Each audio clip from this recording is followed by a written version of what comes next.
इकडे आलो माझ्या कामाच्या इकडे या वसई विरार महानगरपालिका तुळजाभवानी उद्यानात। आता बघूया माझ्या ओळखीचा काय फायदा होतो की नाही। मी त्यांना बोलवलं आहे कारण की मला तर व्हिडिओ काढायचे आणि मला ब्लॉग पण आज इकडेच करायचं। आज मी ब्लॉग इकडेच करणार आहे। आज मी विचार केला की आज जरा गार्डनमध्ये ब्लॉग वगैरे करूया।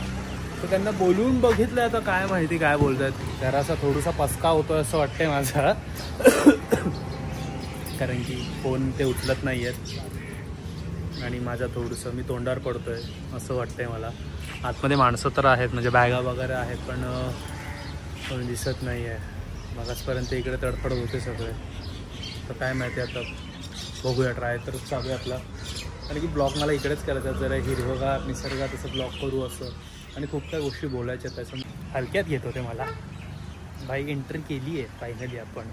मी जे ठरवले ते मी करणार। मला जर आतमध्ये येऊन शूट करायचं आहे तर मी रिक्वेस्ट करून काही करून माझी बोलबच्चे देऊन मी आतमध्ये आलो आणि आता मी शूट करणार आहे, इकडे ब्लॉग करणार आहे। पण त्याच्या अगोदर पहिला ज्या कामासाठी आलो ते मी उरकणार, त्याच्यानंतर मी ब्लॉग करणार। ओके, सो आता जे काम आहे मी जे बोललो होतो, सर्वात प्रथम welcome to the blog number 47 with Bhasha. मित्रांनो, तुमचं सगळ्यांचं स्वागत आहे आणि हा ब्लॉग स्पेशली तुमच्यासाठी आहे। This is for you.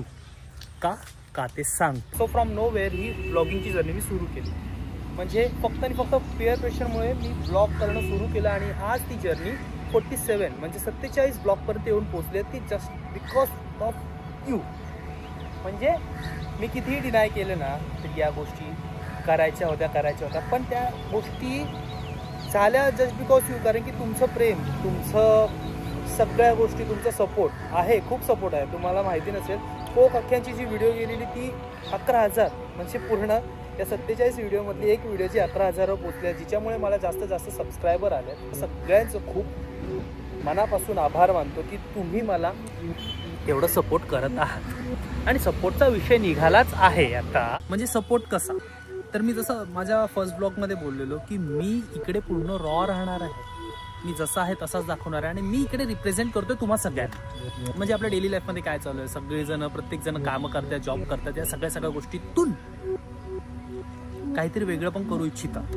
तर त्यातलाच मी एक आहे। 9 to 5 करतो, मी पण स्वतः करतो, पण एक पॅशन आहे आणि एक खाज आहे की भाई याच्यात करायचे गोष्टी। आणि पहिला मला वाटत होतं की मी कसं करणार, काय करणार, लोक काय बोलणार, पण आता मला खरंच काही नाही वाटत की मला कोणीही काही बोलू दे। पण मला असं वाटतं जर माझ्या या छोट्याशा जर्नी तर अजून खूप मोठी आहे, पण या जर्नीमधून जर कोणी मोटिवेट होऊन जर काही करू इच्छित असेल तर माझ्यासाठी ते खूप चांगलं आहे आणि खूप मला अभिमानास्पद आहे की माझ्याकडे बघून, किंवा माझ्याकडेच नाही कोणाकडे पण बघून तुम्ही ब्लॉगिंग सुरू करत असाल किंवा काही तुम्हाला जे आवडत असेल, तुमचं जे पॅशन असेल ते तुम्ही फॉलो करत असाल तर मला खूप बरं वाटणार आहे। मी खूप अगोदरपासून श्रीराम लेजंडचे, it's not Shriram, it's a Shriman legend blog बघतोच आहे। त्याचे ब्लॉग मला खूप आवडतात कारण की तो एक रॉ आणि नॅचरलनेस त्याच्या ब्लॉगमध्ये असतो। तो सेम काइंड ऑफ, भले कॉपी बोलायला तरी चालेल, पण मी कॉपी नाही करत आहे, मी इन्स्पायर्ड होतो त्या गोष्टीतून। कारण की जर रॉ दाखवलं ना, रॉकडे जास्त पब्लिक अट्रॅक्ट होतो आणि तसंच झालंय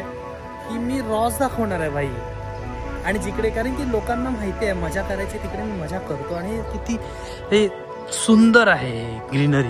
म्हणजे मी ठरवलेलं की मला आज ग्रीनरीमध्येच ब्लॉग करायचा आहे। मी 2 दिवस काहीच ब्लॉग शूट केला नाही कारण की मला माहिती होतं मला आज इकडे तुळजाभवानी मंदिराच्या उद्यानात यायचं होतं, ते मला ऑलरेडी प्लॅन होतं। सो मी विचार केला मी 2 दिवस काहीच ब्लॉग करणार नाही आणि हा ब्लॉग फक्त आणि फक्त माझ्या सबस्क्रायबरसाठी आणि जे मला सपोर्ट करतात, जे माझ्यावर प्रेम करतात, त्यांच्यासाठी हा ब्लॉग असणार आहे। कारण की इट्स अ व्हेरी थँकफुल गोष्ट आहे। मी खूप ग्रेटफुल मानतो स्वतःला आणि खूप ग्रॅटिट्यूड मानतो, ग्रॅटिट्यूड देतो तुम्हाला सगळ्यांना की तुम्ही मला एवढं बघताय। जेवढं काय होईना, आता आपलं छोटे आहेत फॅमिली, सध्या परिवार छोटा आहे, पण तो परिवार मोठा होणार आहे याची मला गॅरंटी आहे। मित्रांनो, सोशल एन्झायटीच्या जिमवरून आठवलं, म्हणजे या सगळ्या गोष्टी बघितल्या तर जिमवरून आठवलं। तर मी जे बोलतो मी सकाळी उठून जिमला जाणार, भाई माझ्याने नाही होत आहे सकाळी उठून जिमला।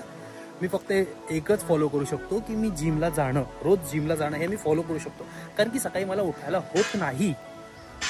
आय एम नॉट, हां, जर माझं काही काम वगैरे असेल, जर मला कुठे काही जायचं असेल तर मी सकाळी एकदम भाई तत्पर उठू शकतो, पण जिमसाठी स्पेशली असं मला वाटतं की मी नाही उठू शकत, माझ्याने ते नाही होत। पण मी एकंदरीत तेच बोलतो की ब्लॉगिंगची जर्नी ही मला खूप आवडते. आता 47 ब्लॉग झाले आणि मला असं वाटतं की 50वा ब्लॉग हा खूप स्पेशल असणार आहे. कारण की मी बघितलं 15वा ब्लॉगला मी गावी होतो. मी माझ्या ग्रामदेवताकडे होतो, माझ्या तुळजाभवानी रामेश्वर महाराज यांच्याकडे होतो मी.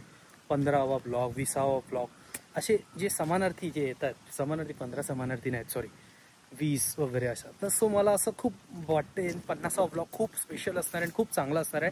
ऑल्दो मी स्पेशल करायचा तो प्रयत्न करणार आहे, त्यासाठी काय वेगळं असं काय करणार नाही, पण तो मी स्पेशल करायचा खूप प्रयत्न करणार आहे. एवढंच होतं या ब्लॉगमध्ये. हा ब्लॉग खूप असा मी काही गडबडीत असं शूट केला, कारण की मला हे शूट करायचं होतं, मला बोलायचं होतं तुमच्याशी की मला एकंदरीत काय वाटतंय. एक मिनटं, माझा हात दुखला. सो मला एकंदरीत काय वाटतं हे मला तुमच्याशी बोलायचं होतं. खूप काही गोष्टी नवीन येत आहेत, खूप काही गोष्टी नवीन करतोय. तुम्ही असणं किंवा तुमचा सपोर्ट असणं खूप इम्पॉर्टंट आहे माझ्यासाठी. होप थँक्स गिविंगचा मेसेज शिया फॉर कॉल. होप थँक्स गिविंगचा ब्लॉग तुम्हाला आवडला असेल. मी तुम्हाला सांगणार नाही तुम्हाला काय करायचं, तुम्हाला जे काय करायचं ते तुम्ही करा. लाईक करा, शेअर करा, सबस्क्राईब करा, जे करायचं ते करा. तुम्हाला वाटेल तसं करा, फक्त सपोर्ट करा. ठीक आहे, भेटूया नेक्स्ट ब्लॉगमध्ये. Bye bye.